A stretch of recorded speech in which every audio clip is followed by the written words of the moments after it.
Donc le shiur Leilou Nishmat, Olivier Yehuda Ben Sultana. Olivier Yehuda Ben Sultana. Ben Sultana. Allez, on y va. Parashat Vayera cette semaine. Dans la parashat de la semaine, on a une histoire lorsque Avraham Avinu va arriver chez Avimelech. Quand il va arriver chez Avimelech, Avraham va faire exactement la même chose qu'il avait fait quand il est arrivé chez Pharaon, en demandant à Sarah de se faire passer pour sa sœur, pour jouer frère et sœur. Et là, Avimelech, quand il va comprendre qu'il y a eu une tromperie de la part d'Abraham, on voit dans la paracha qu'il va un petit peu s'énerver. Il y a marqué comme ça. Vaikra Avimelech le Avraham. Avimelech, il a dit à Avraham, Ma asita lanu. Mais qu'est-ce que tu nous as fait là? Ma hatati. Qu'est-ce que j'ai fait comme avira envers toi? Ma hatati lach. Keveta alai. Que tu as amené sur moi et sur tout mon palais, tout mon royaume. Quoi? Une grande avira.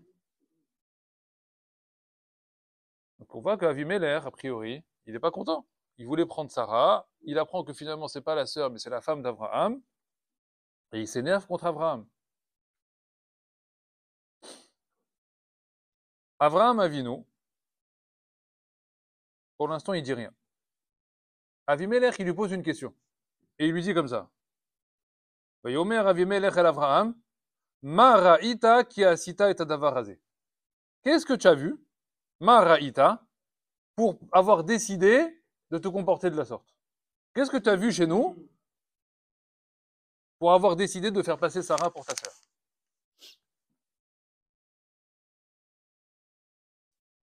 Et Abraham, il va répondre quelque chose de très simple, il va lui dire comme ça. Vayomer Avraham. Abraham, il lui répond, tu sais pourquoi j'ai fait ça? Amarti, parce que je me suis dit, moi, quand je suis arrivé ici, Rak en yirat Elokim bamakom hazeh. Ici, il n'y a pas de yirat shamaim. S'il n'y a pas de yirat shamaim, alors quoi? Va Aragouni, ils vont me tuer pour n'importe quoi. S'il n'y a pas de yirat Elokim, s'il n'y a pas de yirat shamaim, un homme, qu'est-ce qu'il est prêt à faire? Hein? Et plus que ça, il peut tout faire. Il n'y a plus de limite. Il n'y a pas d'Irat Shamaim, tu peux tout faire. Tuer, voler, violer, tout ce que tu veux. Tout ce qui va te passer par la tête. La seule chose qui empêche un homme de faire des Averot, c'est quoi? Ce qu'on appelle le concept de Irat Shamaim. Et c'est ce qu'Avraham lui dit ici. Il n'y a pas d'Irat Shamaim ici. Donc vous êtes tous des fous, vous êtes tous des tordus ici. Achabim, ils disent, Avimelech, il s'est défendu après. Il a dit derrière, mais non, il n'a rien dit. Il n'a rien dit. Ça veut dire quoi? Il dit rien. T'as raison. T'as tzodek. La vérité, c'est vrai. La vérité, t'as raison. D'où il sait ça, Abraham? Ils en sont à ce point-là. Regardez ce qu'il dit Rachid. Rachid, il dit sur En Irat Elokim. Il n'y a pas de crainte de Dieu. Rachid. Arsana Isheba La'ir. Quand il y a un invité qui arrive dans une ville, il y a un étranger comme ça, il arrive en ville. C'est une chanson, ça, non? Ok? Qu'est-ce qu'il dit comme ça? Il dit comme ça, Rachid. Il dit Aliske Achila Ushtia Shualimoto.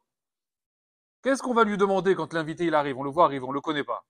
On lui demande où tu as pour dormir, est-ce que tu as mangé, est-ce que tu veux t'installer dans une maison, est-ce que tu as de quoi te restaurer, je sais pas, on lui présente la ville, etc.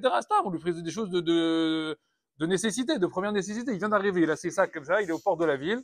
Voilà, on va tout de suite lui parler des choses essentielles. Il demande Rachid, est-ce qu'un homme, on lui demande ça?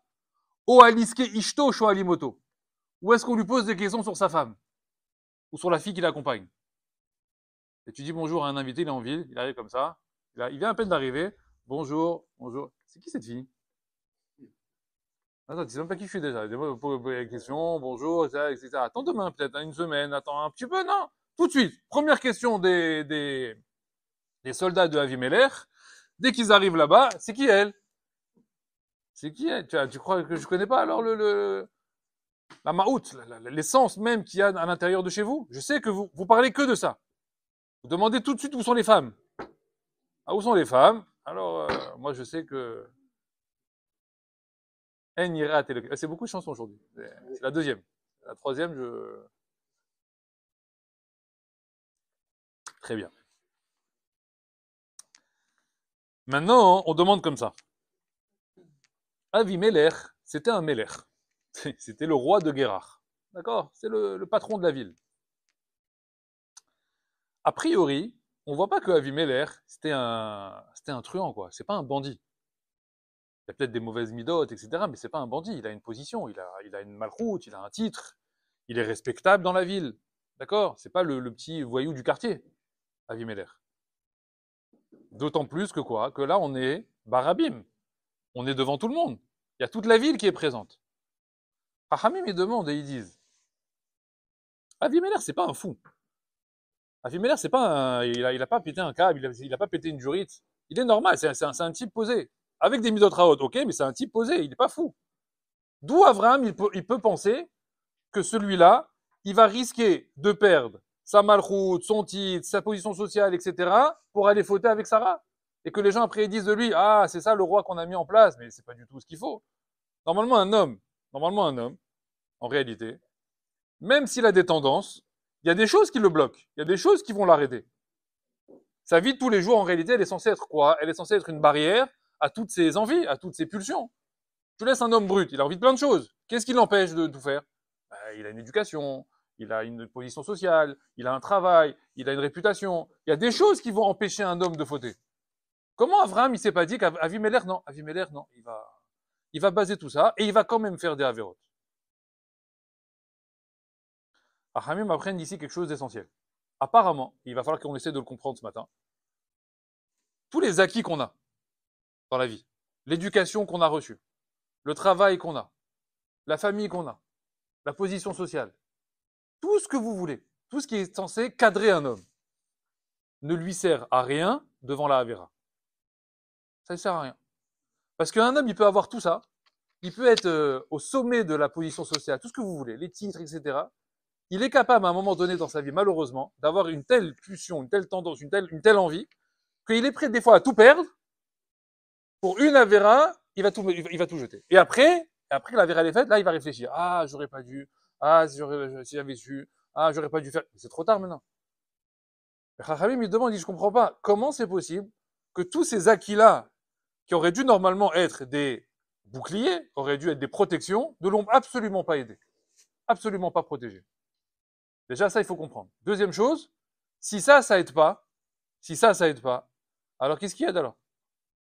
Qu'est-ce qui manque à un homme pour éviter de tomber quand il a une avéra devant lui?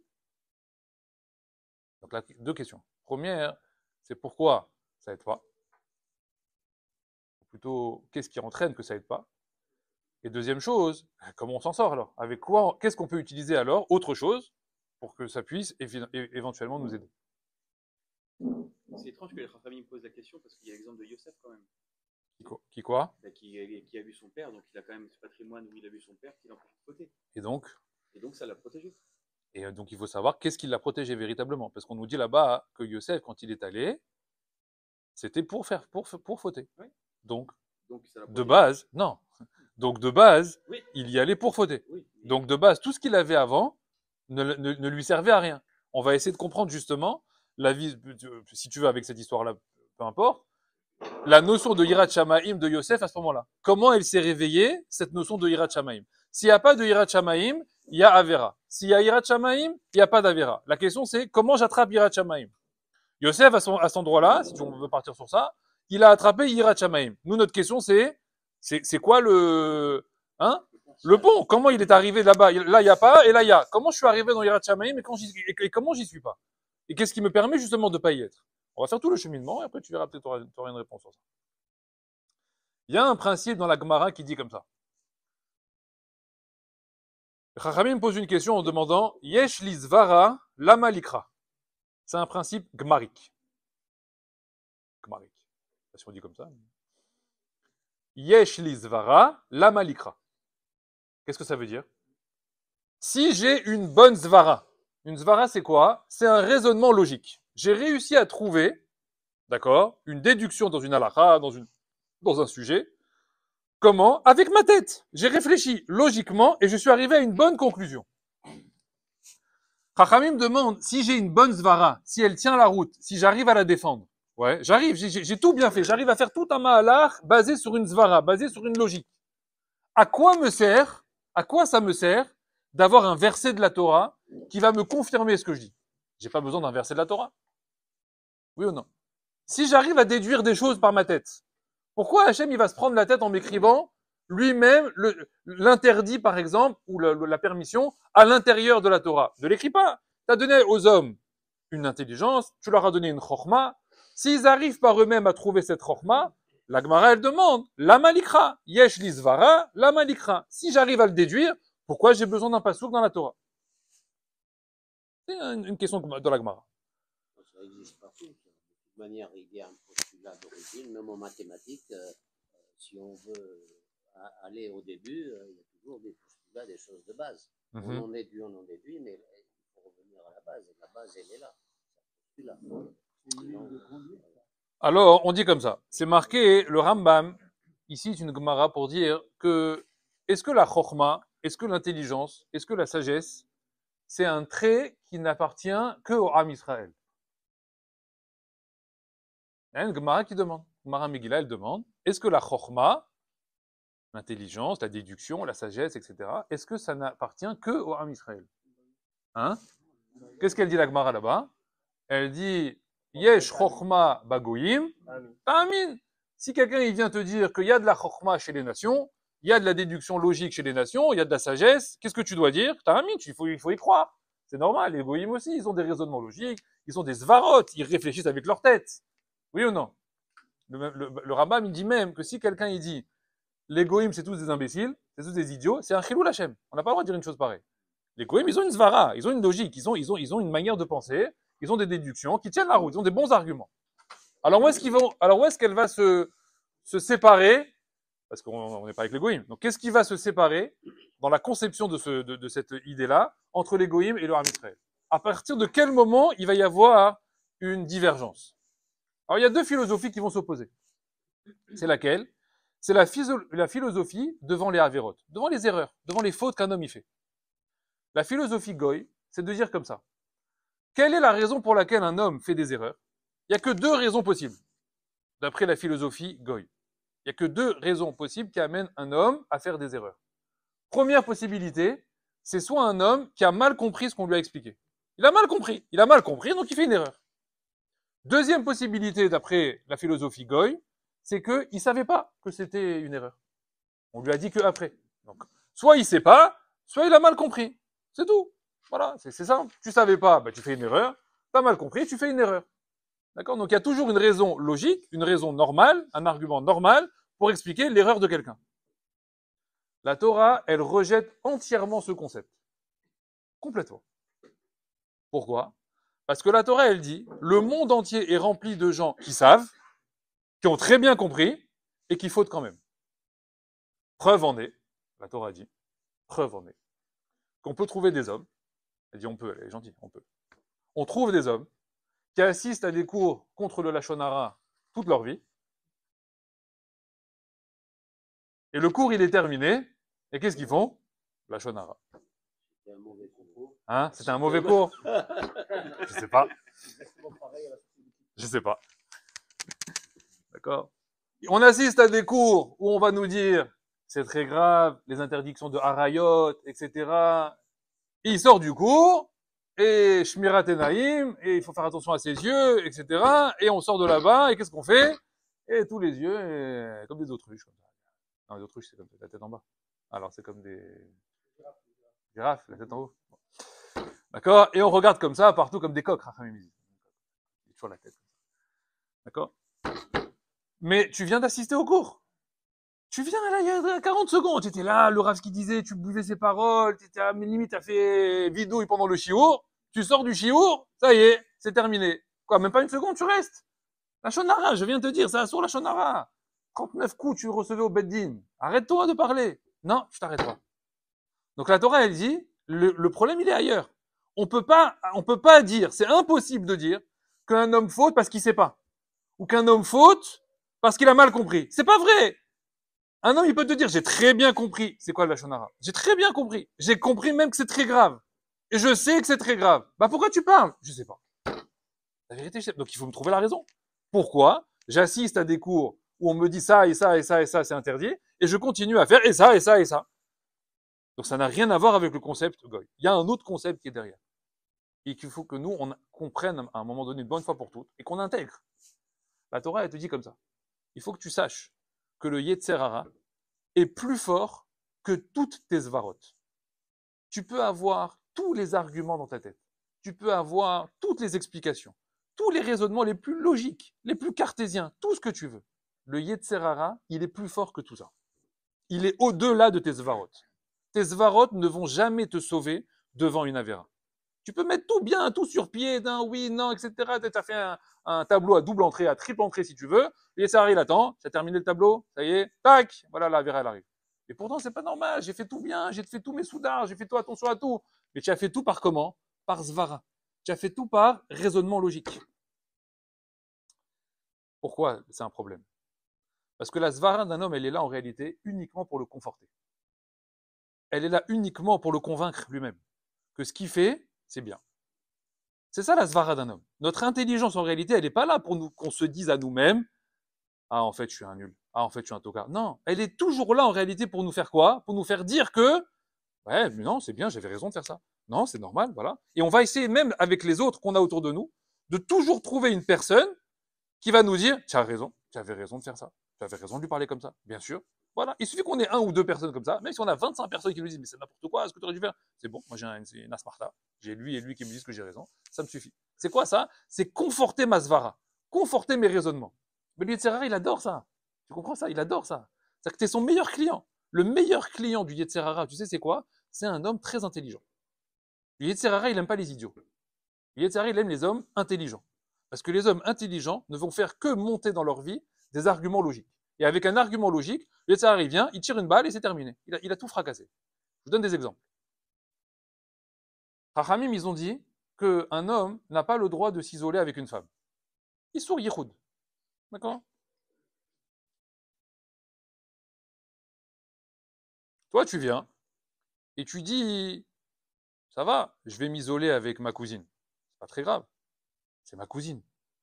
On est tout seul à la maison. Elle est là. Moi, je suis là. Mais c'est ma cousine. Oui ou non? Hein? Ça va, c'est rien. C'est Issour ou c'est pas Issour? Hein? Issour Yichud. Maintenant, moi, je vais faire des arguments logiques. Je vais dire quoi? Ça va. C'est ma cousine. Qu'est-ce que je vais faire? Je vais lui sauter dessus. Et c'est vrai que tu vas pas lui sauter dessus. C'est vrai, c'est la vérité. Il va rien se passer du tout. Mais Chachamim, ils ont dit, Zé Issour Yichud. Comment tu fais? Chachamim, ils disent, là, tu as une svara, et là, tu as un verset. Yesh li svara, lama likra. Si j'ai une svara, pourquoi j'ai besoin d'un verset? Tu as besoin d'un verset. Parce que ta svara, en réalité, même si elle tient la route, même si ce que tu dis, c'est vrai, mais c'est interdit quand même. Chachamim, ils ont dit, tu as le droit d'embrasser ta grand-mère, ta tante? Non, tu n'as pas le droit. Pourquoi? Zekaha, Zéissour. Mais ça va, qu'est-ce que je vais faire avec ma tante? C'est bon. Mais ça dépend où tu es. Tu fais jouer une svara ou tu fais jouer un issour? Qu'est-ce que tu décides? Qu'est-ce que tu décides? Où tu vas te placer? Pourtant, le seul argument que tu vas faire, toi, c'est quoi? Qu'est-ce que tu vas dire? Mais je suis pas un fou. Je suis pas un taré. Ça va, je suis quelqu'un de posé. Je suis quelqu'un de respectable. Tu arrives dans un ascenseur, il y a 15 étages à monter, il y a Miss Monde qui rentre avec toi. Ouais. Qu'est-ce que tu dois faire? Tu dois sortir. Ça va, dis-moi, qu'est-ce qui va se passer dans un ascenseur? Qu'est-ce qui va se passer dans un ascenseur? La svara, elle arrive. La svara, elle arrive. La svara, c'est quoi? La svara, c'est quoi? Ça va, qu'est-ce que je vais faire avec elle pendant 20 étages? Rien.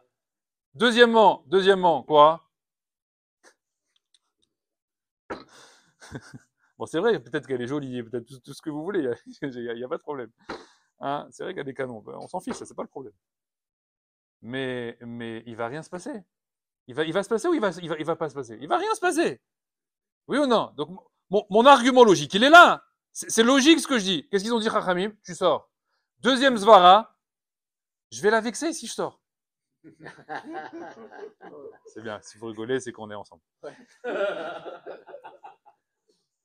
Alors, je vais la vexer si je sors. C'est quoi? Ça se fait pas. Elle va comprendre, la voisine. Elle va comprendre, la voisine, que si elle vient de rentrer, elle sait très bien que je dois monter.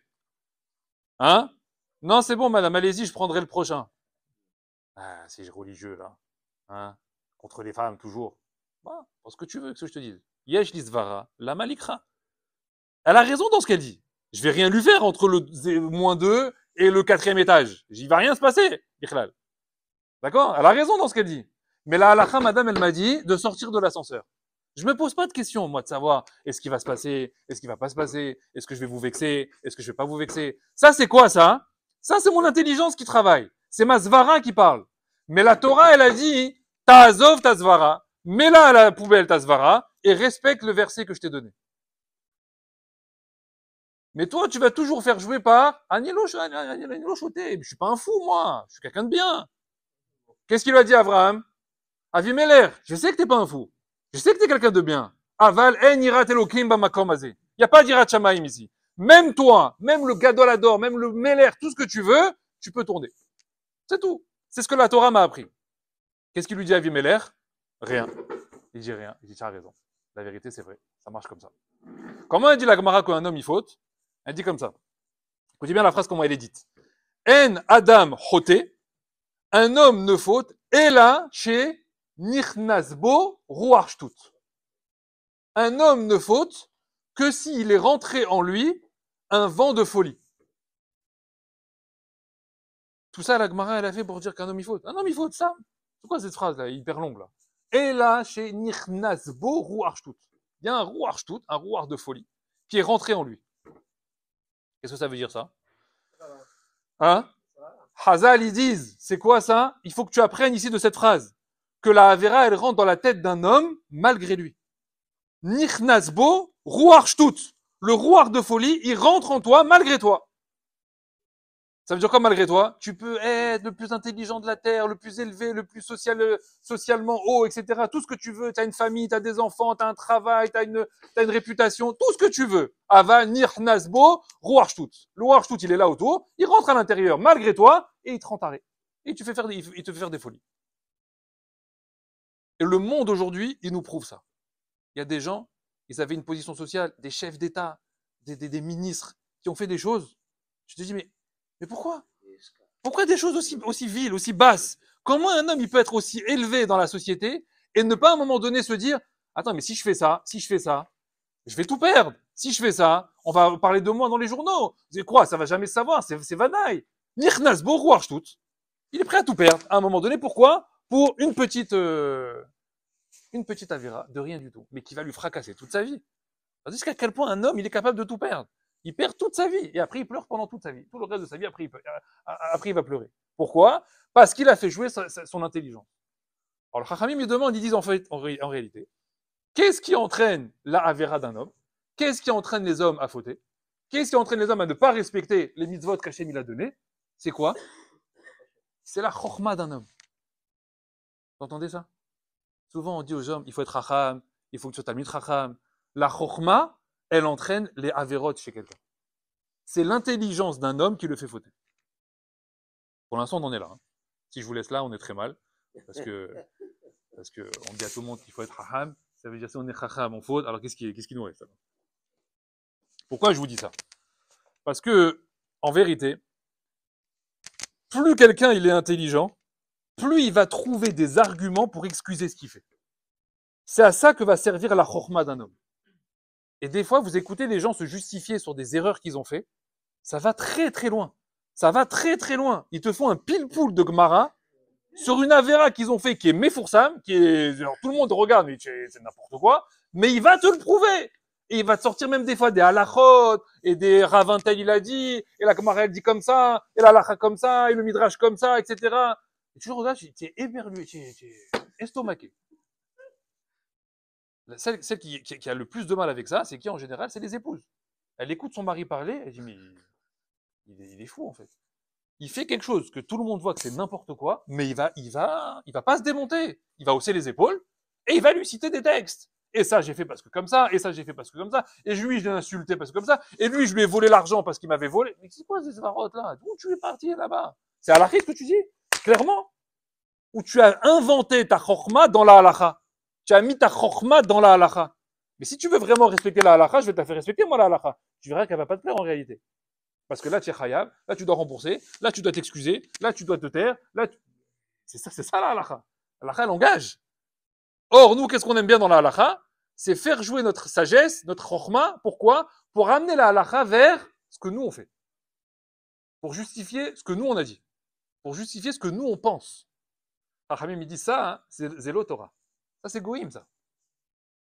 Ça, tu as pris la Torah et tu l'accomplis comme un Goïm.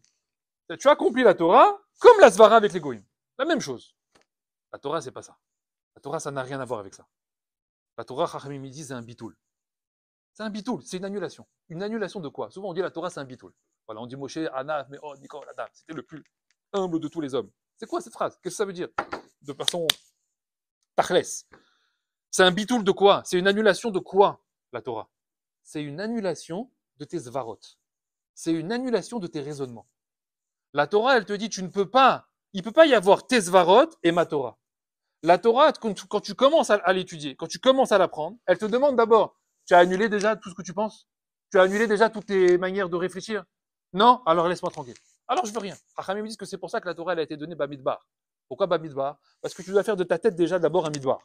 Tu dois faire d'abord de ta tête un désert. Tu dois d'abord tout annuler, tout brûler. Il n'y a plus rien. Une fois qu'il n'y a plus rien, alors maintenant tu fais rentrer la Torah.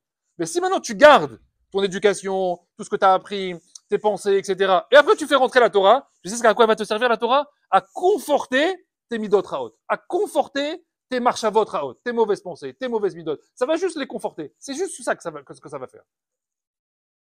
Ce qui veut dire qu'en réalité, on te demande comment un homme doit penser, quelle doit être la pensée d'un homme juif aujourd'hui.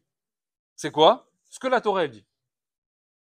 T'y crois pas. On t'a pas demandé si t'y crois. On t'a pas demandé si t'es d'accord. On t'a pas demandé si tu vas trouver comment ça s'appelle, la justification de ce que on s'en fiche de ça. Mais ton dibour à toi, ta parole à toi, ça doit être la parole de la Torah. Si maintenant quelqu'un, il y a un débat, souvent ça arrive, on est en famille, il y a un débat sur n'importe quel sujet. La première chose que les gens ils disent, c'est quoi? Je pense que. Qui t'a dit de penser? J'ai pas compris. Qui t'a dit de penser? Alors moi, je pense, d'après moi, je pense, déjà c'est fini, déjà tu t'arrêtes. Déjà, la phrase, elle s'arrête ici. Il n'y a pas de je pense que dans la Torah. Il y a à Torah Omeret. À Torah, la Torah, elle dit. À Katouv Omer. Le verset, il dit. Dans tous les sujets. Hein. Il n'y a pas de honte. Dans la Torah, elle a abordé, c'est la seule religion qui a abordé tous les sujets. D'accord? Tous. Pédophilie, zoophilie, homosexualité, vol, viol. Il y a tout dans la Torah. Il y a tout. Hachamim me demande, et qu'est-ce que tu penses de ce sujet-là? Attends, je vais vérifier. Alors, à Torah Omeret Zetoeva. C'est une abomination. Voilà. Tu crois à ça? Je sais rien. C'est pas mon problème. J'y crois pas, je suis d'accord, je suis pas d'accord. Je suis pas là, moi, 3000 ans plus tard que la Torah elle a été donnée. Moi, je vais dire, Ani maskim, la Torah, Olo maskim. Je suis d'accord avec elle ou je suis pas d'accord avec elle. La Torah, c'est une parcelle d'Akadosh Baruch Hu. C'est Hachem qui parle dans la Torah. À chaque fois que vous voyez dans la Torah quelqu'un qui parle, qui c'est qui parle? Hachem, mon mère. C'est Hachem qui parle. Ah, moi, je vais dire avec marloquette avec Hachem, non, je suis pas d'accord avec ce pasouk. La vérité, ce pasouk, il va trop loin. Ce pasouk, il va trop loin. Il est méfourache, il est marqué dans le marbre. Ça, il bougera jamais, il est gravé dans la pierre. Il bougera pas. Toi, tu vas bouger. Toi, t'es du vent. Toi, tu vas brûler. Mais lui, il est éternel. Il est nitri. Donc là, le verset, il bougera pas. Toi, tu vas t'es cramé, mais lui, il bougera pas. Donc, à Torah, on mérite. Et Chachamim, quand il parle dans la Torah ou dans la Gemara, c'est parce que la Torah, elle dit ça. Et quand ils discutent dans la Gemara, c'est pas de savoir ce que eux, ils pensent. C'est de savoir quelle était la marchava de la Torah. Quelle était la marchava d'Hachem. Ils veulent se rapprocher au plus près de ce que voulait la Kadosh Baruch Hu. Pas de ce qu'eux, ils pensent. On s'en fiche de ce qu'eux, ils pensent. On s'en fiche. Et nous, notre problème, c'est que ça, on n'arrive pas.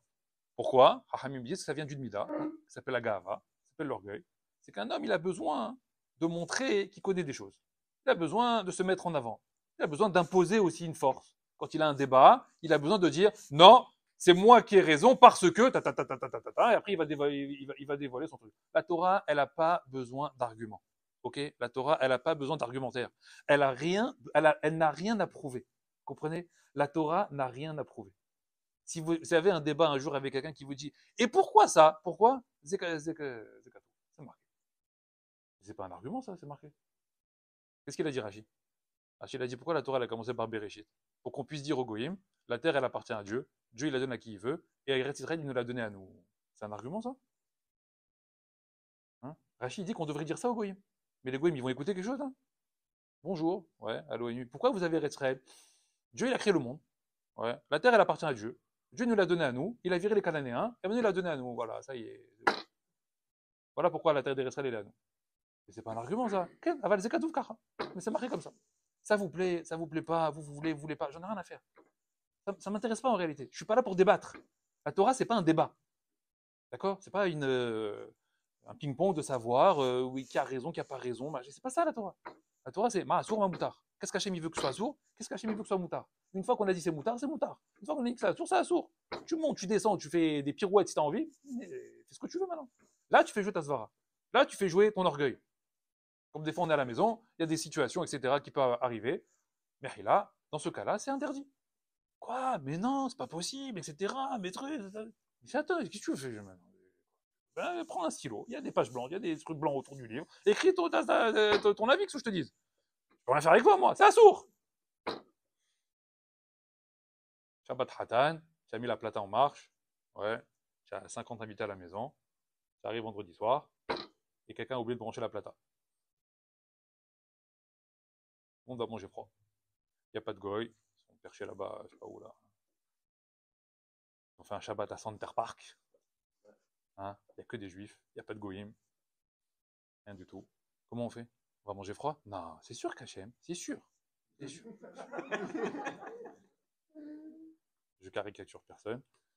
C'est sûr qu'Hachem, il veut pas qu'on mange froid Shabbat Hatan de mon fils. C'est sûr qu'il voudrait qu'on trouve une solution pour manger chaud. Donc, je crois savoir que c'est marqué quelque part dans un livre que je connais pas, ouais, qu'on peut prendre la prise exceptionnellement Shabbat Hatan de son fils, ouais, et la rebrancher à...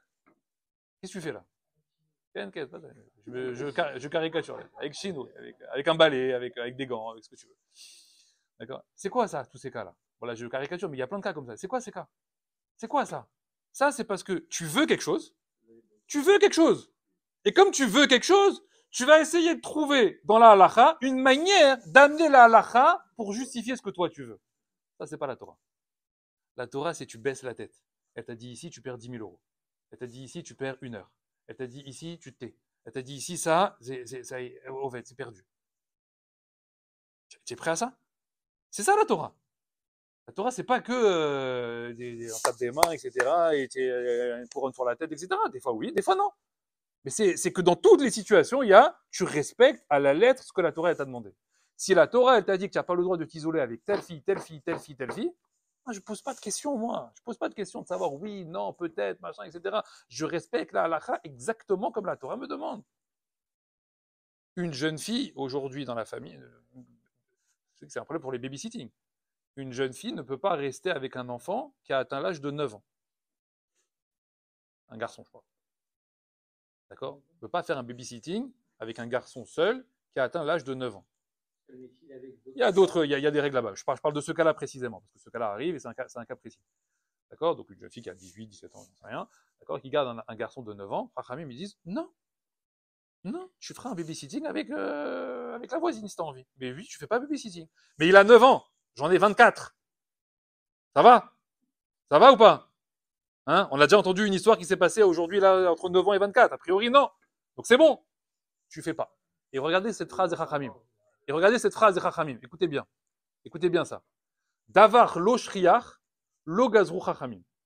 Il y a un principe dans la Gemara qui dit une chose qui n'est pas fréquente, Chachamim lo gazru. Les Chachamim, ils n'ont pas fait de xéra sur des choses non fréquentes. Quand quelque chose ne se passe quasiment jamais, là, ils n'ont pas intervenu. Ils ont dit, ça va, une fois sur 1 milliard de cas, on n'intervient pas.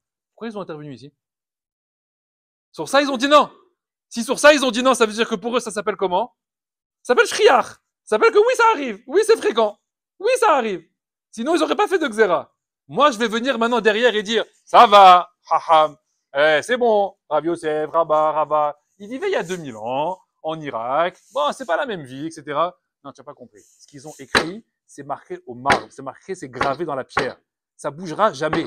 Toi, tu bouges, mais eux, ils bougent pas. Donc, si c'est écrit comme ça, c'est acté comme ça, tu respectes ce que la Torah elle dit. Si on te dit de ne pas faire la bise à ta cousine, tu fais pas la bise à ta cousine. Mais je vais la vexer, vexe-la. Jusqu'à 1000 ans même si tu as envie de la vexer. Enbaya, pourquoi? Zé alacha. Mehila, tu peux t'excuser. Mehila, avec tout mon respect, Mehila. Le Covid, il est bien. Le Covid, on l'a tous respecté à la lettre. C'est magnifique. Mais bon, maintenant c'est revenu. Voilà. Maintenant c'est reparti comme l'an 40. Voilà. Comme il a dit, Rav Papa, c'est marqué dans la Gemara, hein. Il a dit là-bas dans Yebamot, il a dit quand il arrive comme ça des calamités dans le monde, des catastrophes, etc., qui touchent le monde entier, il disait Rak Moussar les Israël. C'est qu'un Moussar pour les Bnei Israël. Hachem, il ne touche pas le monde entier s'il ne parle pas aux Bnei Israël. C'est pour leur faire un bilboul, comme s'il avait secoué un peu la marmite pour leur dire j'ai quelque chose à vous dire, j'ai quelque chose véritablement d'important. Et il dit Rav Papa dans la Gemara là-bas, il dit Im lakrou Moussar, moutav. S'ils prennent du Moussar, tant mieux. S'ils ne prennent pas, tant pis pour eux. Qu'est-ce que je te fasse? Tant pis. Mais est-ce qu'il y avait du Moussar à prendre de ce qui s'est passé il y a 3 ans? Vadaï. C'est maintenant quelqu'un il dit bah, c'est bon, j'ai repris ma petite vie comme avant. Comme avant, tiens, la krou Moussar. Donc ça t'a servi à rien. La carte à Moussar. On a pris du Moussar, la vérité, dans tous les domaines. Dans la famille, dans les tfilotes, dans le limoud, dans la tsniout, dans plein de domaines. Dans quel domaine tu as pris du Moussar pendant cette année? Peut-être rien. Ah, si c'est rien, ça ne servait à rien alors. Mais à la base, il faut prendre du Moussar dans toutes les situations. Donc c'est pour ça que les Chachamim, ils vont dire une phrase. David Amelech, il va dire dans les Teilim. Il va dire Reshit Chochma, Irat Hashem. C'est quoi la base de la Chochma d'un homme? C'est quoi sa base? C'est Irat Shamayim. Si tu as une Chochma sans Irat Shamayim, c'est un goy. C'est un goy, c'est un normal. La Chochma, si elle n'a pas une base de Irat Hashem, de Irat Elohim, de crainte de la Avera, ça ne sert à rien ce que tu fais, ça ne sert à rien. Donc la base, le principal, c'est quoi? C'est Irat Elohim. C'est quoi Irat Elohim? Respecter à la lettre les halachot du Shulchan Aruch. Sans te demander si c'est bien, si c'est pas bien, si ça va te mettre en sakana, pas sakana, c'est la halacha. Tu respectes exactement ce qui a marqué. Une fois que tu respectes ce qui a marqué, après tu vas envie de faire du pilpoul, de faire du limoud, d'aller étudier, d'aller comprendre, d'aller apprendre. Il y a plein de sfarim pour ça. Il y a des midrashim, il y a des histoires, il y a des golim, ils ont fait ça à profusion, il y a des milliards de livres, tu auras pour toute ta vie. Et jusqu'à là-bas, et tu n'auras toujours pas fini. Il n'y a pas de problème. Mais le point de départ, c'est quoi? Le point de départ, c'est quoi? C'est tu baisses la tête et tu fais ce que je te dis. Hamim, ils disent, Zé Asod. C'est ça le secret de Narasé Vinishma. On a dit le jour de Matan Torah. On a pris la Torah. Hachem dit, vous voulez la Torah? On a pris la Torah. Narasé Vinishma. Hachem dit, waouh, c'est un sod incroyable. C'est quoi ce sod? C'est celui dont je vous parle aujourd'hui. C'est qu'on met avant toute chose quoi? Irat Hashem. Irat Elohim. Irat Shamayim. Mais quelqu'un qui vient et qui dit, attends. Tu me dis qu'il y a une halakha de respecter Shabbat. Moi, je ne suis pas encore là-dedans. C'est quoi Shabbat d'abord? C'est quoi? Explique-moi Shabbat. Pourquoi je t'explique Shabbat? Pas là pour t'expliquer Shabbat. Je vais te faire un sibour maintenant. Tu fais Shabbat. C'est tout. Tu fais Shabbat et après on discute. Fais Shabbat d'abord. Tu respectes ça, tu n'allumes pas ça, tu fais pas ci, tu fais pas ça. Je te donne toute la liste. Fais-le pendant 1 an et dans 1 an tu viens, on s'assoit et je t'apprends les halachot de Shabbat bien dans les détails. Ça veut dire le pourquoi, du comment. On peut se poser des questions, tout ce que tu veux. Il n'y a aucun problème. Mais le point de départ, c'est quoi? D'abord, tu fais. Tant que j'ai pas compris les règles de cache-route, je continue à manger taref. Tu veux que j'apprenne la shrita? Je vais t'apprendre les règles du couteau, de la shrita, pourquoi la bête, pourquoi la tracher, pourquoi machin, etc. C'est le moment là. D'abord, première chose que tu dois faire, manger cachère. Et après on discute. Mais quelqu'un qui dit, tant que j'ai pas compris, je fais pas, c'est qui parle ça? C'est la chokma. Et la chokma, elle te détruit parce que tu feras jamais en réalité. Tu feras jamais. Parce que c'est pas ça la Torah. La Torah, c'est une exécution, ça les Ravadim, c'est une exécution des halachot qu'on te donne. Pour ensuite devenir des enfants, banim, c'est parce qu'Hachem dit on a deux notions, avadim, vebanim. Avadim, c'est au départ, j'accepte ce que le roi il me dit. Une fois que j'ai bien accepté ce que le roi il m'a dit, maintenant je suis comme le fils du roi, qui quoi? Je veux comprendre. Comme un enfant quand il vient. Au début, tu lui dis quoi? Range ta chambre. Pourquoi? Tu vas pas. Pas pourquoi? Tu ranges ta chambre. Une fois que tu auras rangé ta chambre, je vais t'expliquer pourquoi il fallait la ranger. Mais pour l'instant, là, on a quel rapport, toi et moi? C'est pas un rapport de papa-enfant. On a un rapport de Meler Ayved. Je t'ai demandé de ranger ta chambre. Une fois que tu as rangé ta chambre, maintenant tu es mon petit garçon. Maintenant, je vais t'expliquer pourquoi il fallait ranger sa chambre. Les invités, ils arrivent, c'est pas beau de voir une chambre dérangée, ou alors c'est Shabbat qui va rentrer, il faut avoir une chambre messoudar, etc. Ça, c'est après. Mais d'abord, tu exécutes ce que je te dis. Un enfant qui est trop dans « je fais pas tant que j'ai pas compris », ça marche pas, ça. Ça, c'est pas du chinour. Tu vas pas t'amuser sans arrêt à faire une dissertation ou une philosophie d'explication pour à chaque fois que tu vas lui demander quelque chose. Ça, il faut stopper net avec les enfants. Parce que les enfants, ils jouent beaucoup sur ça. Amène-moi-ci. Pourquoi? Ah putain, pourquoi? Déjà, il y a une Misa qui Boudavaem. Donc, même si c'est pour rien, Bichlal, même si 10 fois je te fais faire l'aller-retour, ben, tu vas le faire en fait. Même 10 fois tu fais. Pourquoi? C'est Misa qui Boudavaem. C'est tout. Je dis lève-toi, assis-toi, lève-toi, assieds-toi, lève-toi, assis-toi. Ouais, pour rien. Pourquoi tu fais ça? Stam, Misa Kibudavaim. Tu as besoin de savoir pourquoi? Non, la vérité, j'ai pas besoin de savoir pourquoi. Une fois que tu as fait, tu as amené le verre d'eau à papa. Papa, pourquoi tu voulais que je t'amène? Mais tu l'as amené. Ça, y a pas de problème. Là, tu peux demander. Rami disait Réchout. Tu as le Réchout de faire ça. Tu fais Shabbat, Hachem il dit, tu peux demander pourquoi il y a Shabbat. Pourquoi j'ai créé Shabbat. Tu es autorisé à demander. Mais quelqu'un qui fait pas et qui demande à Hachem des comptes, pourquoi tu as créé Shabbat? Hachem il s'énerve avec lui. Comment, de quel droit tu veux me poser des questions sur une chose que tu fais pas? Tu n'as pas le droit de faire ça. Donc, la chose qu'on a appris déjà ici, c'est quoi? Que la Yirat Shamaim, elle dépend de quoi? D'accepter, tête baissée, ce que la Torah elle demande. Et d'annuler les svarot qu'on a dans la tête, d'annuler les arguments qu'on a dans la tête. La deuxième question qu'on avait, c'était quoi? Comment on atteint sa Yirat Shamaim? Quel est l'élément? Parce que là, on a dit qu'il faut ça maintenant. Mais comment on l'obtient? Comment on arrive à tendre vers Yirat Shamaim? Alors, c'est marqué dans la paracha de la semaine, paracha de Vayera, que Avraham Avinu, il a planté Vaïta Eshel. Il a planté ce qu'on appelle Eshel. Alev Shin Lamed. Où est-ce qu'il l'a planté? Beber Sheva. Il y a une marloquette dans la Gemara de savoir, Mazé Eshel. Vaïta, il a planté Eshel. Je ne connais pas ce mot Eshel. Il y a une marloquette dans la Gemara Sota de savoir qu'est-ce qu'il a planté exactement. Marloquette, Rabbi Yehuda, Rabbi Nehemia. Rashi ramène la marloquette au nom de Rav et Shmuel, deux amours. Un, il va dire, Mazé Eshel, c'est Pardes. C'était un jardin fruitier. Un jardin de fruits. Un, il va dire, c'était quoi? C'était une auberge, Pundak. Une auberge.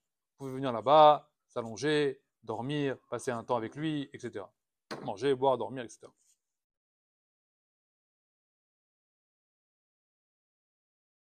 Mais là-bas, c'est marqué quoi? C'est marqué Vaïta. Il a planté. Ouais, il a planté. Le Baal HaTurim, il demande et il dit, j'ai déjà vu ce mot planter. Il y a plusieurs endroits où c'est marqué il a planté. C'est quoi les 3 endroits où il y a marqué il a planté? Parce que Chachamim, il demande en réalité, c'est quoi cet arbre qu'Avraham Avinu il a planté? Vous savez que cet arbre, on dit qu'il avait le Zohar, il dit qu'il avait une, je vais pas dire magique, j'aime pas ce mot, mais ça veut dire qu'il avait un côté mystique. Qu'est-ce qu'il faisait cet arbre de spécial? Il y a marqué dans la paracha, Veisha'anu tahataetz. Il les faisait reposer les invités sous l'arbre. Pourquoi il les faisait passer sous l'arbre? Cet arbre, il était spécial. Quand un invité y venait, si l'homme, il était ovdé à Vodazara, il avait des idoles, etc., les branches de l'arbre, elles se décalaient de lui. Elles se relevaient vers l'arrière et elles le mettaient au soleil.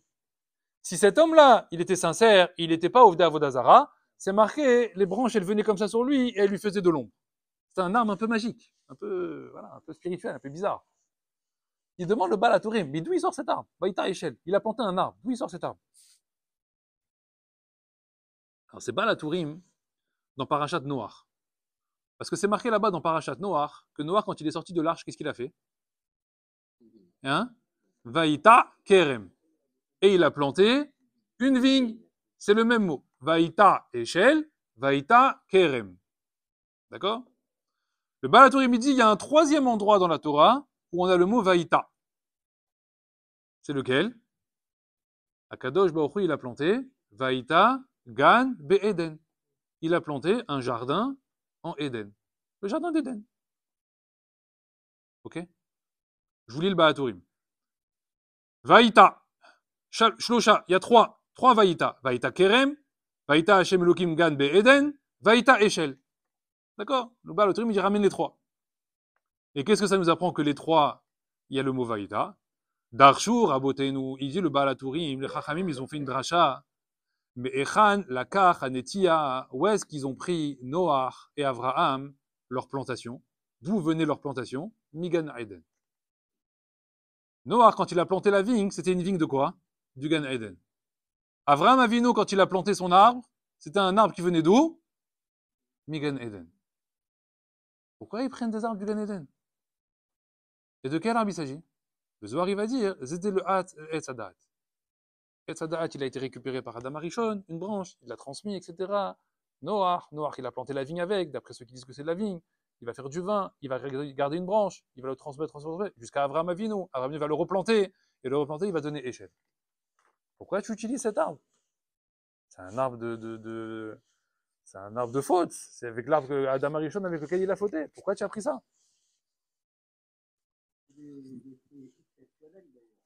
C'était des fruits. Oui, on pouvait cueillir des fruits sur cet arbre. Par décime.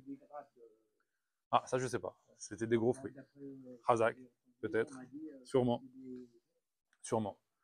Le Midrash Rabbah, il raconte, et il dit, bon, alors maintenant, venez, on regarde comment Avraham Avinu, il se comportait avec les invités. Comment il travaillait avec eux? On nous dit, Avraham, il recevait des invités, etc. Comment ça se passait de manière effective? Un invité, il vient à la maison. Alors, il venait chez lui, etc. Qu'est-ce qui se passait exactement? Le Midrash, il dit, Avraham Avinu, il faisait tzedaka ou mishpat. Il faisait, donc tzedaka, ça veut dire chesed, quoi, hospitalité, ou mishpat. C'est quoi mishpat? C'est un jugement. La vérité, les deux mots, ils sont pas très... Hein? Ça va pas trop ensemble. Tzedaka ou mishpat. C'est quoi? C'est chesed ou c'est din? Pourquoi tu fais les deux? Alors ça dépend, le Midrash, il dit. Qu'est-ce qu'il faisait? Avraham Avinu, il les invitait. Il leur donnait à manger. Donc ça, c'est chesed. Ah, manger, une baya.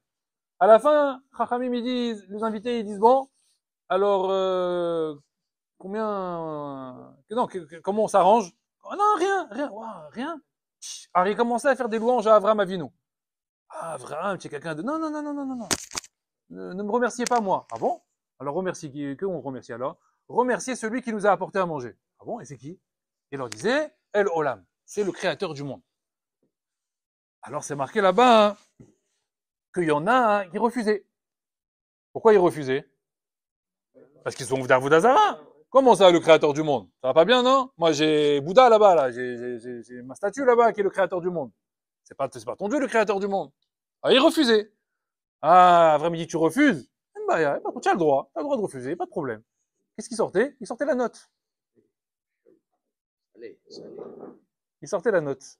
Il dit maintenant, ça va être les chalem. Tu vas devoir payer. Tzedaka ou mishpat? C'est pas les deux. C'est tzedaka ou mishpat? C'est toi qui choisis. Tu veux chesed ou tu veux din?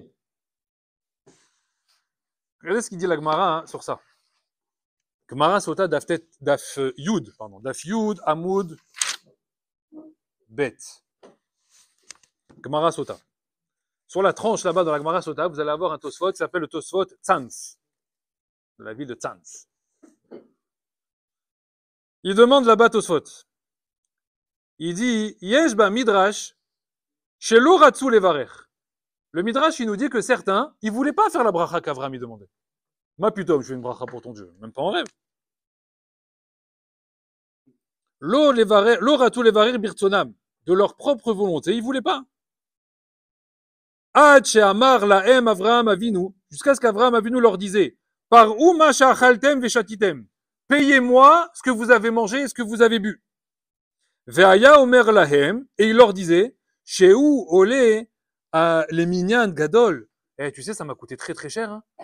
Ça coûte très cher là ce que je t'ai donné là. Tu crois quoi là? Tu crois qu'on trouve des bœufs ici là dans le désert? Tu crois que c'est gratuit? Pourquoi? Ayub Amidbar. On est dans le désert ici. Quoi? Ve'aya toreach gadol le'avi sham ma'achal. Et c'est très difficile d'amener ici de la nourriture. T'as vu tout ce que je t'ai amené là? Et des langues de je sais pas quoi, et un veau de trucs, et nanana. Dis-moi, oh.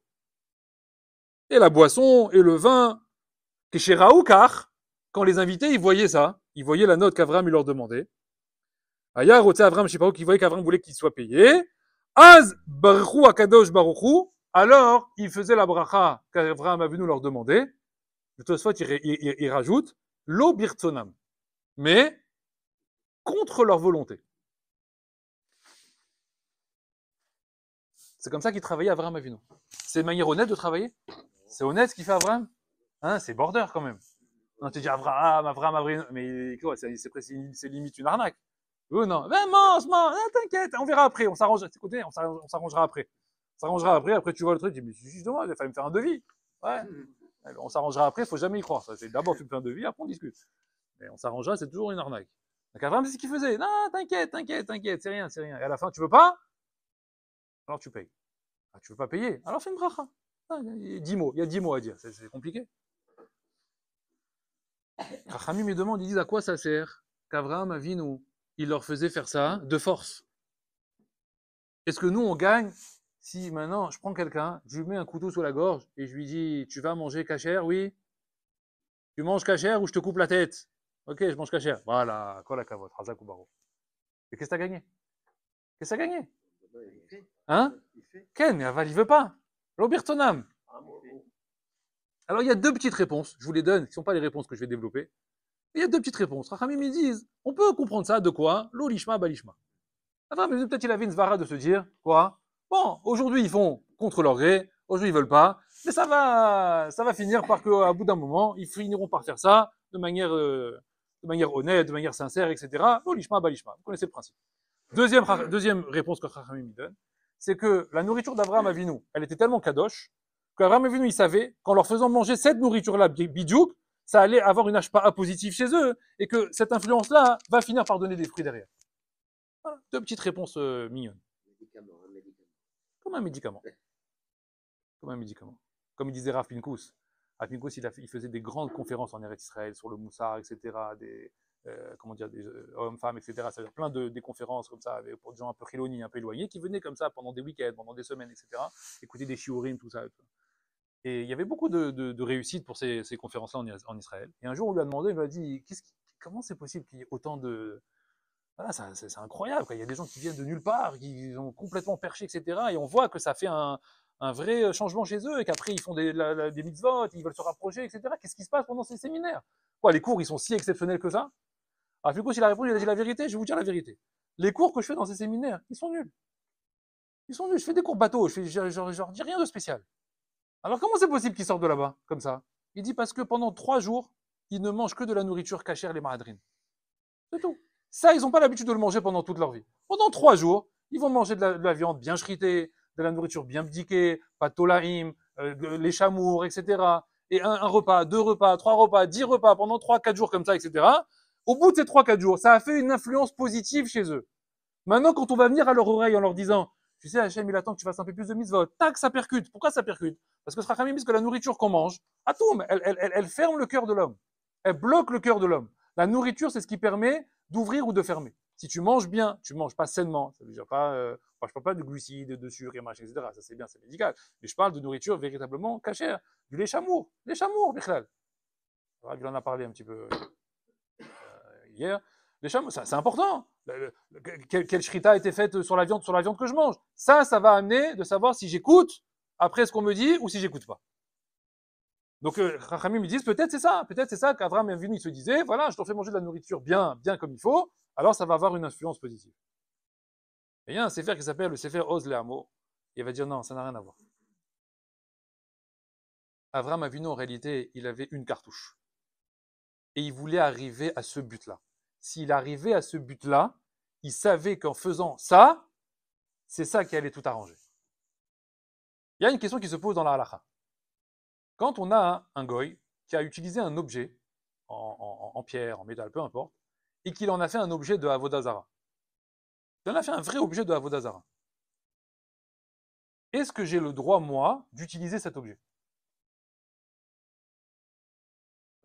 Hein?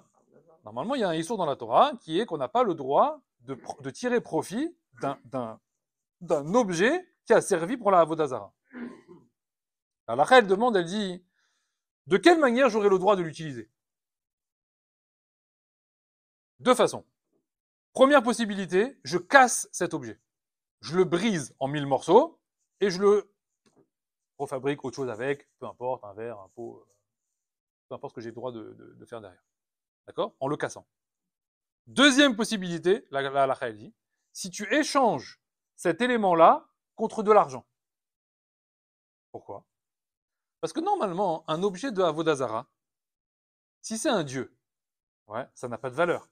C'est censé avoir une valeur inestimable pour la personne qui l'utilise. Si maintenant elle est prête à le troquer pour 50 €, je te le vends pour 50 €. Ça veut dire que maintenant, elle a déterminé la valeur de cet objet.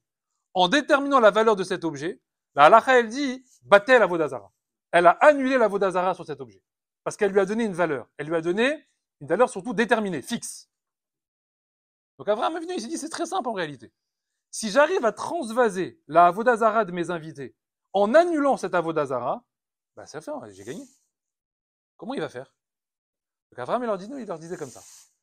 Il disait, mange, vas-y. Il finissait de manger. Ah, il disait, ça y est, t'as fini? Ken. Alors il faut faire la bracha. Ah non, moi je veux pas renier ma avodazara. Ah, tu as ouvert avodazara. Très bien. Bon, je comprends. Abraham dit, c'est normal. C'est vrai, quand on a un Dieu, on le tient coûte que coûte. Donc il faut me payer 5 000 dollars. Ah, 5 000 dollars. Non, là c'est un peu trop haut. Bon, j'accepte de renier avodazara. Vas-y, fais voir la bracha. Fais-moi lire la bracha. Abraham Avinu, il disait, quand ils ont fait ça, ils ont donné une valeur à ce moment-là à leur avodazara. Elle vaut moins que 5 000 euros. S'ils ont donné une valeur à leur avodazara, qu'est-ce qu'ils viennent de faire sans s'en rendre compte? Batel avodazara. Ils sont plus ovda avodazara. Donc la bracha, elle a un sens.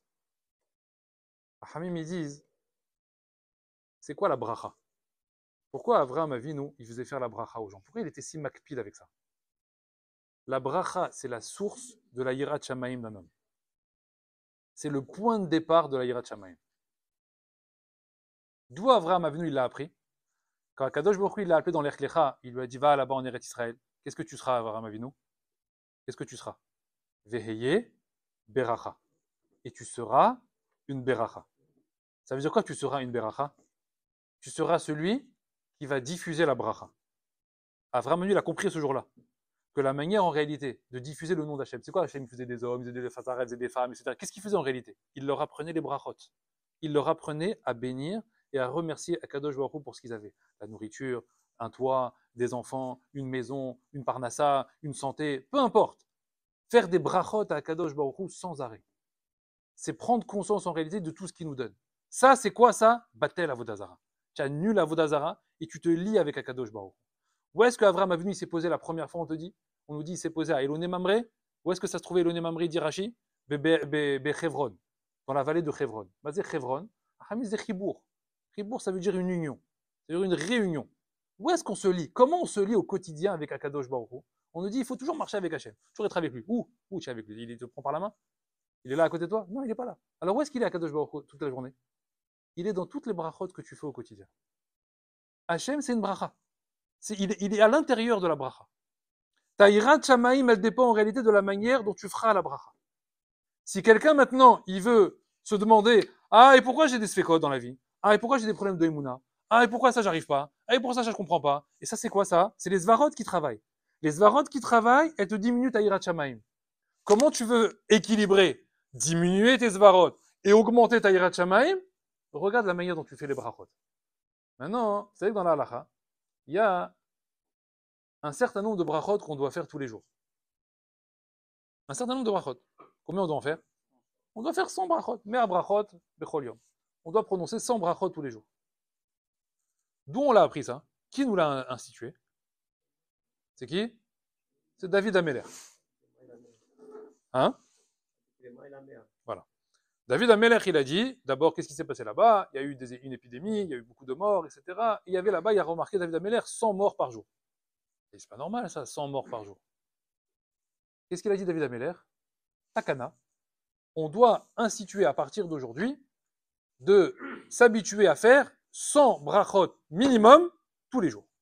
Elles sont écrites dans le Shulchan Aruch, dans le Mishnah Berurah, elles sont détaillées exactement chaque jour qu'est-ce qu'on doit faire. D'accord? Il y a toutes les brachot de la Hamida qui sont à l'intérieur. Il y a les brachot du matin, il y a les brachot de la tfila, il y a les brachot des aliments, il y a les brachot de Asher Yatzar, il y a les brachot du Birkat Amazon, il y a les brachot qu'on fait au fur et à mesure de la journée. Là-bas, la Gemara, la halakha, elle comptabilise que si on respecte tout ça, en semaine, on n'est pas trop mal. Le Shabbat, on est un peu en galère, parce que du coup, on a réduit le nombre de brachot dans les Hamida, dans chaque Hamida, donc il va falloir augmenter une bracha sur des senteurs, une bracha sur ceci, etc. Qu'est-ce qu'on peut utiliser les brachot de celui qui monte à la Torah, de celui qui fait la Haftara. C'est pour ça que quand on parle, quand quelqu'un il monte à la Torah, quand quelqu'un il fait la Haftara, c'est dommage, c'est chaval, parce qu'en fait, tu as perdu des brachot en répondant Amen, et au-dessus de la bracha. Donc, tu gagnes aussi les brachot à ce moment-là. Tu as besoin, David Ameler, il a dit, tu as besoin de 100 brachot par jour. Pourquoi? Parce que si tu n'as pas 100 brachot par jour, lo chibour imakadosh baruch hu. Tu n'es pas lié avec Hachem. Ton chibour, il se fait par l'intermédiaire de la bracha. Ta yirat shamayim, elle se gagne par la bracha. Ta emuna, elle se gagne par la bracha. Le Zohar HaKadosh, il dit, Mazé yirat shamayim, dans l'histoire de Avimelech. Le Zohar là-bas, ils disent sur Parashat Vayera. Mazé Yirat Shamaim, il n'y a pas de Yirat Shamaim. Zohar il traduit, il n'y a pas d'Emouna. Ce qui veut dire que la Emouna de quelqu'un, qu'on est venu chercher ici, sur l'arrêt, on dit on a des problèmes d'Emouna. D'où ça vient? C'est Yirat Shamaim. La Emouna et l'Yirat Shamaim, c'est le même sujet. Si t'as pas d'Emouna, t'as pas d'Yirat Shamaim. Le Yirat Shamaim, c'est quelqu'un qui va augmenter justement sa confiance en Akadosh Baruch Hu dans tout ce qu'il a. Ah, ici je fais ça, peut-être de me mettre en danger. Fais! C'est tout. Naasé. Et après on discute. Aval naasé. J'ai des bitachon. Seulement, Chachamim, ils nous disent, mais de quel verset David Amelech il a appris? Vous avez dit le début du verset, il y a 2 secondes. Hein? Chazak ou Baruch. Le verset, il dit comme ça. La Torah, elle dit, il y a un verset qui dit comme ça dans la Torah. Ma Hashem Elokecha Shoel Meimach. Quelle est la seule chose qu'Hachem il demande de toi? Qu'est-ce qu'Hachem il nous demande toute la journée? Qu'est-ce qu'Hachem il veut? Il y a plein de choses. Qu'est-ce que tu veux, Hachem, de nous? Qu'est-ce que tu veux de nous au quotidien? Donne-moi un point sur lequel travailler. Donne-moi un point sur lequel travailler au quotidien tous les jours. Le verset, qu'est-ce qu'il dit? Qui im uniquement que quoi? Les yira auto. Uniquement de le craindre. Uniquement de craindre Hachem. C'est la seule chose que je t'ai demandé. Tout le reste, c'est des papiers cadeaux, c'est des fioritures, c'est du spectacle. Mais la seule chose que je te demande, moi, Hachem, c'est quoi? Que de le craindre. Je vous refais la phrase. Ma Hachem Elokecha Shoel Meimach. Qu'est-ce que l'Éternel, ton Dieu, te demande? Qui im les yira auto. David Amelech, il a pris cette phrase. Il a dit au début du verset, il y a marqué Ma Shoel Hachem. Qu'est-ce que demande Hachem? Ma, ça s'écrit Ma Mem He. David Amelech, il dit Al tikre Ma et la Mea. Ne lis pas le mot Ma, mais lis le mot Mea. Il a rajouté une lettre. D'accord? C'est joli. Au lieu de lire quoi, il a lu 100. Mea, ça veut dire 100. On est beau, le chiffre 100. Hein? Le chiffre 100. Hamim, il demande, et il dit, dis-moi, dans la Torah, ça manque le mot ma dans la Torah? C'est le seul endroit où il y a le mot ma? Le mot ma, il existe dans toute la Torah. Il y en a 1 milliard dans toute la Torah. Il avait un choix de centaines de versets, David Amelech. Pourquoi il a pris celui-là? C'est pourquoi j'ai pris celui-là. Parce que la fin du verset, elle parle de quoi? De Yirat Shamaim. Qui im les yira auto. David Amelech, il est en train de nous dire, tu veux avoir Yirat Shamaim, il te faut les 100 brachot.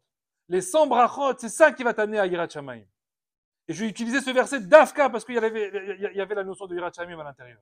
Ce qui veut dire que nous, en réalité, aujourd'hui, on n'a pas 36 choses à faire. La première chose qu'on se lève le matin, c'est quoi? C'est brachot. C'est que des brachot. On mange, bracha.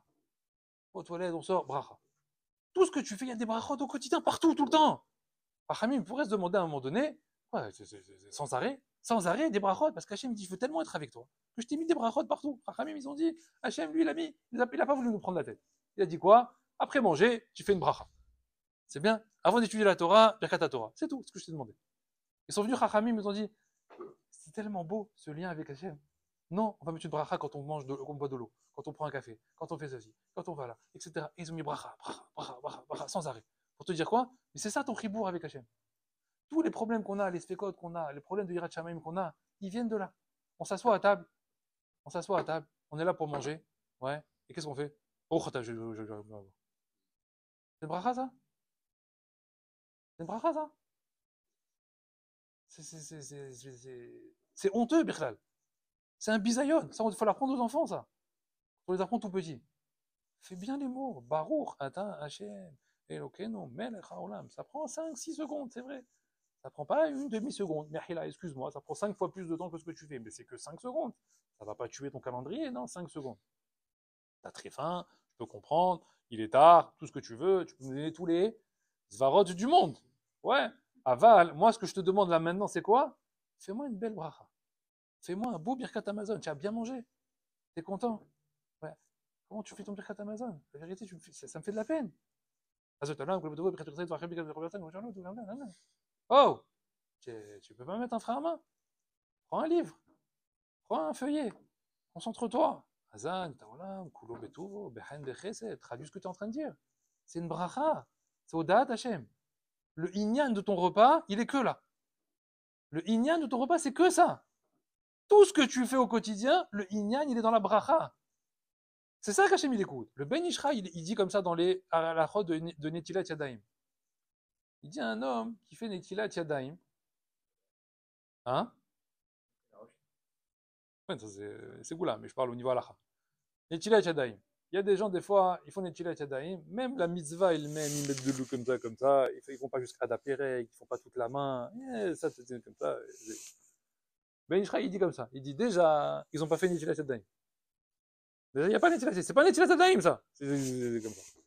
Il dit, et en plus, regardez ce qu'il dit, et en plus, la bracha, elle est mal prononcée, donc elle est levatala, mal prononcée, tu as mal fait. Mais qu'est-ce que tu fais en réalité? Hein? Qu'est-ce que tu es en train de faire? Tu fais, oui, je suis pressé, machin, je pouvais pas, le kili. Zezvara. C'est pas halacha. Arrête avec tes zvarot. Arrête avec tes, je devais, il fallait que, j'étais pressé, donc nanana. Il n'y a pas d'argument. Tu comprends? Tous ces arguments, c'est ce qui vont te faire, c'est ce qui va te faire des avérotes au final. C'est tes arguments qui te font faire des avérotes. C'est ton intelligence qui te fait faire des avérotes. Alors qu'est-ce que tu veux chez moi, Hachem? Alors qu'est-ce que tu demandes de moi? Alors comment tu veux que je sois? Si tu veux pas que je sois chacham, tu veux que je sois quoi alors? Hachamim, ils disent, la vraie ma'ala du ben dans la Gadat Pessah, c'est pas le chacham, c'est le tam. Celui qui est le plus élevé des deux, c'est le tam. C'est pas le chacham. Nous, chacham gadol, chacham ma'ou omer, on commence par lui. Non, chacham ma'ou omer, regardez bien ce qu'il dit là-bas le chacham. Chacham est mis dans la Gada. Le chacham là-bas, on dit, le rachat, on le taxe, que quoi? Qu'il est contre nous, parce qu'il dit le mot lachem. Ma avoda azot, lachem.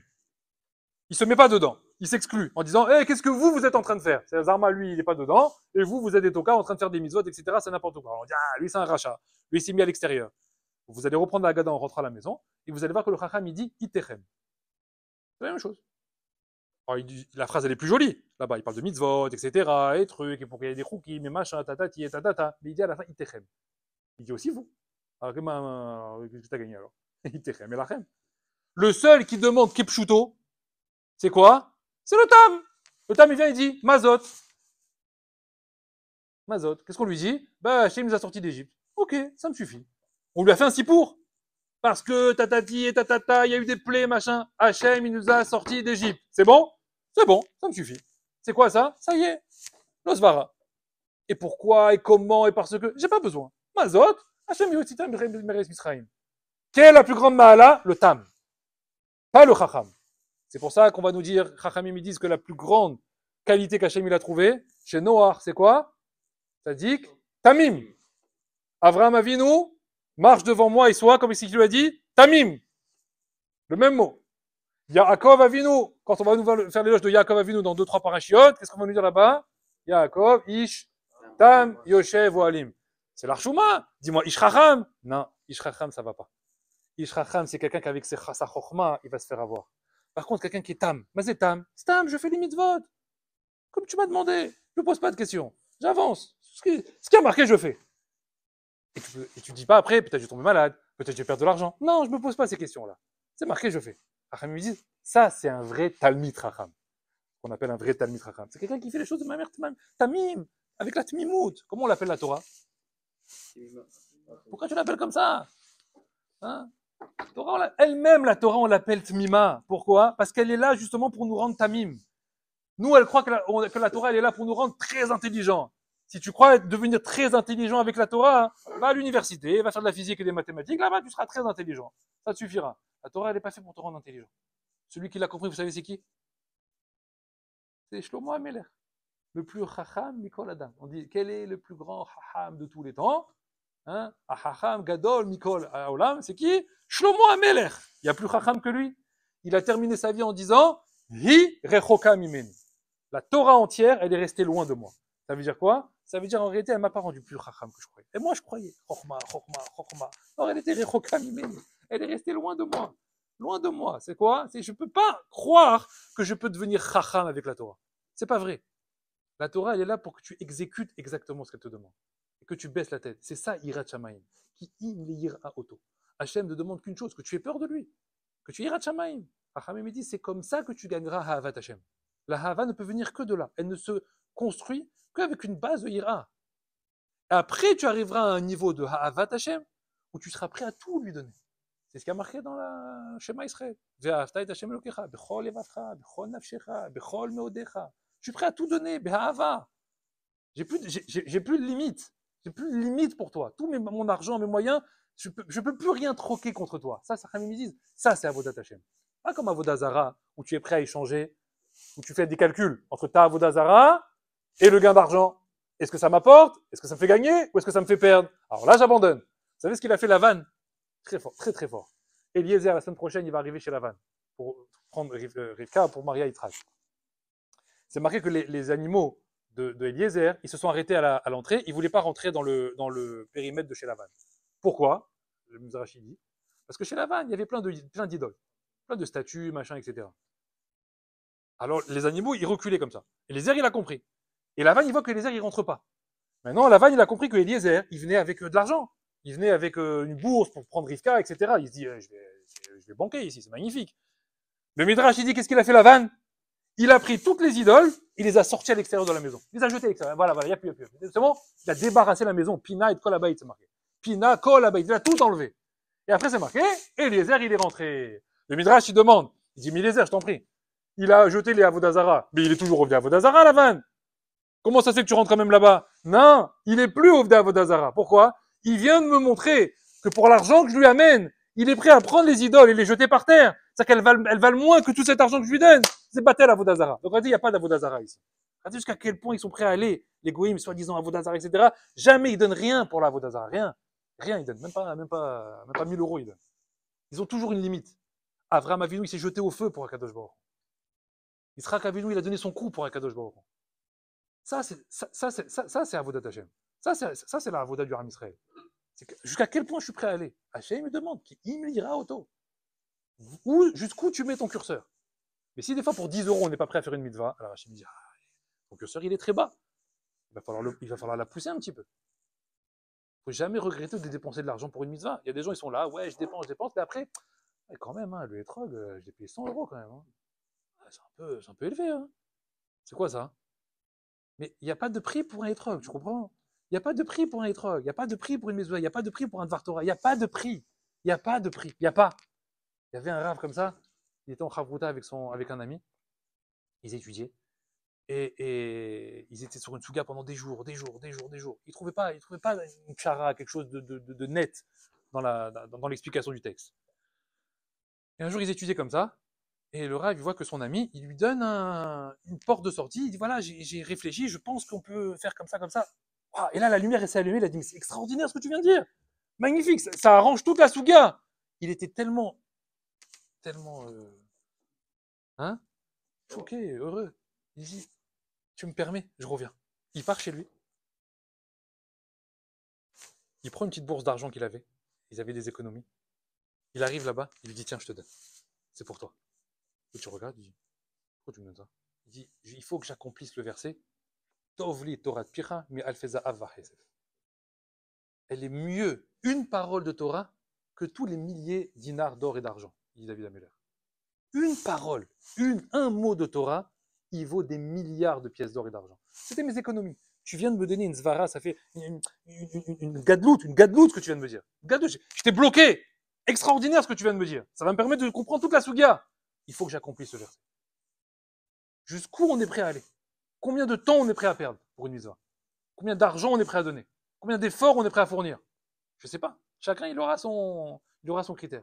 Mais cette notion-là, ce seuil-là, ça sera notre seuil, notre critère de quoi? Où se place Maïmouna? Où se place Maïrat Shamayim? Comment je fais une bracha? Chazonish, il dit, on pouvait voir quelqu'un, où elle est les Sagat Shamayim quand il s'assoit à table. Vous savez qu'Hachem, c'est marqué dans les Midrashim, qu'il juge notre différence avec les Goïm au moment où on va manger. Ils regardent la différence. Eux, quand ils s'asseyent pour manger, qu'est-ce qu'ils font? J'ai vin et machin, ils discutent, à la table ils disent que des bêtises, etc. Et il dit, je vais voir mes enfants, comment ils s'asseyent pour manger. Mais s'ils voient, il n'y a pas de bracha, ou une bracha tronquée, et tu dis des bêtises à table, il me dit, on va alors, Maïvdel. La Mishnah a dit, un shulchan, où des juifs ils se sont attablés, un mot d'ivret Torah, et il n'y a pas de d'ivret Torah, c'est comme si ça fait des corbanotes pour les métimes, pour les morts. Ils ont fait des corbanotes pour les morts. Une table, c'est basé shulchan. Shulchan, c'est comme le misbéach à l'époque du Beth Amikdash. Ça représente un misbéach. Tu t'assois à table, tu es en famille, qu'est-ce que tu dois faire? Bracha, dvar Torah, une petite histoire, à chaque repas. Vous entendez ça? Pas à Shabbat. Pas que vendredi soir et samedi midi. Ouais, tu es mardi soir, il y a ta femme, un an, des enfants, etc. Mardi soir, il y a des pâtes et rien, stable. Petite histoire sur Baal Shem Tov, Gaon de Vilna, etc. Qu'est-ce que tu fais là? On n'est pas Shabbat. Pas Shabbat, c'est Shabbat qu'on fait des histoires. Non. C'est chaque repas. Tu es à la pizzeria du coin là-bas. Ouais, tu es avec ton ami, tu viens de manger une pizza, il est 13h. Ouais, elle était bonne la pizza? Ouais. Avant de partir, je te raconte une histoire sur le Baal Shem Tov. Oui, je jure. Ouais, on va retourner travailler. Tiens, avant d'aller retourner travailler, on va te manger. Il faut justifier la table sur laquelle on est là aujourd'hui. Déjà les brachot bien comme il faut. Et maintenant, Dvar Torah, Halacha. Halacha. Il y en a qui disent que c'est pour ça qu'avant de faire Maïm Acharonim, alors on dit Maïm Acharonim Chova. On le dit. Pourquoi on le dit? C'est une halacha. Alors on dit au moins, celui qui n'a rien dit, le halal, au moins il aura dit une halacha à table. Maïm Acharonim Chova. C'est marqué Meforah, c'est une halacha. Au moins il aura fait ça. Bon, et si on ne mange pas de pain, alors on est grillé, parce que ça c'est que pour Birkat Amazon. Alors il ne reste rien. Achamim ils disent, c'est ça, Eshel, Kakadosh Baruch Hu, qu'Avram a vu, il a compris qu'Hachem il devait planter. Je dois planter quoi? Achila, Shtiya, Velena. Quand j'accueille un invité, il faut que je donne à manger, il faut que je donne à boire. Mais tout ça, ça dépend de quoi? Ça dépend de la bracha. Ça dépend de comment il va bénir. Avram Avinu, il était là pour être Metaken les générations précédentes. La Achila, c'était Metaken qui? Adam Arishon, qui a mangé le fruit. D'accord? Shtiya, c'était la Shtiya de Noach. Il a bu le fruit de la vigne, il n'aurait pas dû boire. Rachamim dit, Leina, c'est l'hospitalité des gens de Sdom, qui ne faisaient pas un Hesed et qui n'accueillaient pas les gens à la maison. Quand il a planté Eshel, il a dit, je vais être Metaken le Dor, Metaken la génération, par la nourriture, par la boisson et par l'hospitalité. Quand on reçoit des gens à la maison, c'est pas pour savoir comment ils vont, etc. C'est pour leur faire des brachot. Tiens, encore une bracha, tiens, encore une bracha, tiens, encore une bracha. C'est ça un invité. Pourquoi tu fais venir un invité à la maison? Pour qu'il regarde les murs, les rideaux, etc. Tu t'en fiches maintenant. Pour qu'il voit le canapé que tu as acheté. Pourquoi tu fais venir un invité à la maison? Quelle est la seule raison pour laquelle tu fais venir un invité chez toi? La seule raison, c'est quoi? Tiye beracha. Pour qu'il y ait des brachot qui soient prononcées à la maison. Pas que la tienne, la sienne aussi. Comme ça fait plus de brachot à l'intérieur de la maison. C'est ça à quoi il sert un invité. C'est pour ça que dans le Birkat Amazon, il y a la bracha de l'invité. C'est ça, sinon à quoi elle sert? Parce qu'on veut multiplier les brachot. Avraham Avinu, il nous l'a expliqué ça. On expliquera les semaines plus tard que les trois fautes d'Adam Arishon, on sait, c'est les trois fautes capitales. C'est pour ça qu'elles sont restées les trois fautes capitales, c'est Avodat Zarah, Shfichut Damim et Gilou Yarayot. C'est pour ça qu'elles sont restées les trois fautes les plus importantes du Ham Israël. Avraham Avinu, il a été Metaken, la Avodat Zarah. Il a dit pour annuler la Avodat Zarah et pour augmenter dans la Avodat Hashem, ça passe par l'intermédiaire des brachot. Ça passe par l'intermédiaire, c'est ça, la Emunah, Ivirat Shamayim. On verra après que Yitzhak Avinu, quand il va donner son coup pour la Akedat Yitzhak, il va être Metaken quoi? Shfichut Damim. D'accord? De ne pas mourir. Ou mourir al Kiddush Hashem. C'est-à-dire que tu les as amenés la mort dans le monde, Adam Arishon. Alors nous, on va être Metaken, Shfichut Damim. Et Yaakov Avinu, c'est celui qui va être Metaken quoi? Arayot. Avec les femmes, etc. Qu'il va attendre jusqu'à 84 ans pour avoir une relation avec Léa la première nuit, etc. Qui va être Metaken toute la Shfiratena. Il y a toute une histoire là-bas sur Yaakov Avinu qui va être Metaken Arayot. Les trois avot, en fait, qui sont venus pour être Metaken les trois fautes de Adam Arishon. Celle qu'on a vue aujourd'hui, c'est la première. C'est-à-dire qu'en réalité, il faut les faire dans l'ordre. La première chose que nous, on doit se demander, c'est quoi? Quel est mon niveau de Avodat Hashem? Et si je n'ai pas un niveau suffisant de Avodat Hashem, Rachamim me dit, ça s'appelle comment? Avodah Zara. C'est ça, Avodah Zara. Avodah Zara, c'est pas seulement prendre une idole, se mettre devant et dire Bouddha, c'est Dieu, etc. C'est pas ça, Avodah Zara. C'est pas que ça, Avodah Zara. Bon, Rachamim, aujourd'hui, il n'y a plus ce délire-là et on n'a plus cette tendance-là. Mais il y a une autre forme de Avodah qui est Zara. C'est laquelle? Rachamim me dit, c'est la Avodah envers toi-même. C'est quoi? C'est les Zvarot. Ça veut dire qu'au lieu de mettre la Torah en avant, tu mets ce que toi tu veux en avant. C'est ça Avodah Zara. Il y a Avodat Hashem et il y a Avodah Zara. L'Avodah Zara, c'est ça que tu as détourné vers toi. Tu prends la Torah et tu l'amènes vers tout ce qui toi t'arrange. C'est ça qui s'appelle Avodah Zara. Donc à chaque fois que tu commences une phrase par je pense que, je crois que, j'ai envie de dire que, tu sais déjà que ça s'appelle Avodah Zara. Avodat Hashem, c'est mettre la Torah en premier. C'est ce que dit Akadosh Baruch Hu, ce que disent les Rabbanim, ce que disent les Chachamim, ce qu'ils imposent même. Ça me plaît pas, je le fais quand même. Comme ça, on gagnera des jalons. Comme ça, on gagnera véritablement une vraie proximité avec Hachem. Et la Emouna, elle va se faire d'elle-même. Souvent, les gens ils se demandent pourquoi j'ai pas d'Emouna. Tu n'as pas d'Emouna parce que tu n'arrêtes pas de ramener ta fraise toutes les 5 secondes. Tu n'arrêtes pas de dire ce que tu penses. On t'a pas demandé ce que tu penses. Ce que tu penses, ça enlève la Emouna. Mais ce que tu penses Dieu, si tu acceptes ce que Dieu pense et ce que Dieu te dit de penser, c'est ça la Emouna. Alors, Bezrat Hachem. On augmente dans les brachot, on fasse bien attention, on prononce bien les mots, la bracha rishona, la bracha acharona, toutes les brachot qui sont au quotidien, les brachot de la Hamida, les brachot de la Tfila, de bien faire attention comment on les prononce, comment on les dit. Les brachot du matin, c'est la gadlout des brachot du matin.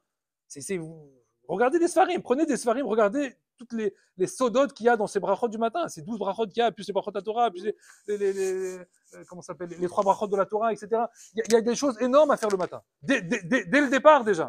Dès le réveil. Dès le réveil, Hachem dit, je ne peux pas concevoir qu'un homme, il commence ce monde-là, il commence sa journée quoi? Bli bracha. Non! Il faut commencer avec la bracha. C'est pour ça que la Torah, elle a été faite avec un bête. D'accord? C'est pour ça que la première lettre de la Torah, Hachem, il a préféré le bête. Il a marqué comme ça dans le Zohar. Pourquoi il s'est arrêté au bête? Il dit parce que c'est le premier mot c'est la première lettre du mot bracha. Comme ça, il dit. Parce que le monde, il est fait justement pour qu'il y ait de la bracha dans le monde. Mais la bracha, elle dépend de toi, en fait. C'est-à-dire, je veux la bracha, je veux la bracha, j'ai mis, je veux la bracha, je veux la bracha. Mais c'est toi la bracha. Veillez bracha, il lui dit Abraham. C'est à toi d'amener la bracha. Comment? Les canaux de bracha, ils dépendent de ce que toi, tu vas faire sortir comme bracha de ta bouche. Ça va dépendre de ça. Et c'est pour ça que même dans la Torah orale, dans la Torah chez Béalpé, quelle est la première masechet qui a été choisie? Brachot. Quoi, il n'y avait pas mieux? Il n'y a pas mieux que ça. Il n'y a pas Shabbat, il n'y a pas Kippour, il n'y a pas Sukkot, il y a plein de choses. Il y a Nida, c'est des choses extraordinaires. Non, Hachem, il a basé tout ça. Il a basé Shabbat, il a mis Shabbat en deuxième. Qu'est-ce que je prends comme première Gemara, comme première halakha chez Béalpé? Brachot, je l'ai appelé. Et là-bas, toutes les notions des brachot, de la tfila, de la nourriture, des aliments, etc. Pour te dire que ça commence pas. Le prémisse d'un homme, la base d'un homme, s'il veut arriver à la vraie chorma, à la chorma de façon authentique, pas la chorma qui va te faire chuter, mais la chorma au contraire, qui va te faire progresser, il faut qu'elle ait une base de Yirat Shamayim. Et Yirat Shamayim, c'est augmenter et s'investir énormément à l'intérieur des brachot, et les brachot, c'est ce que je vous souhaite. Shabbat shalom.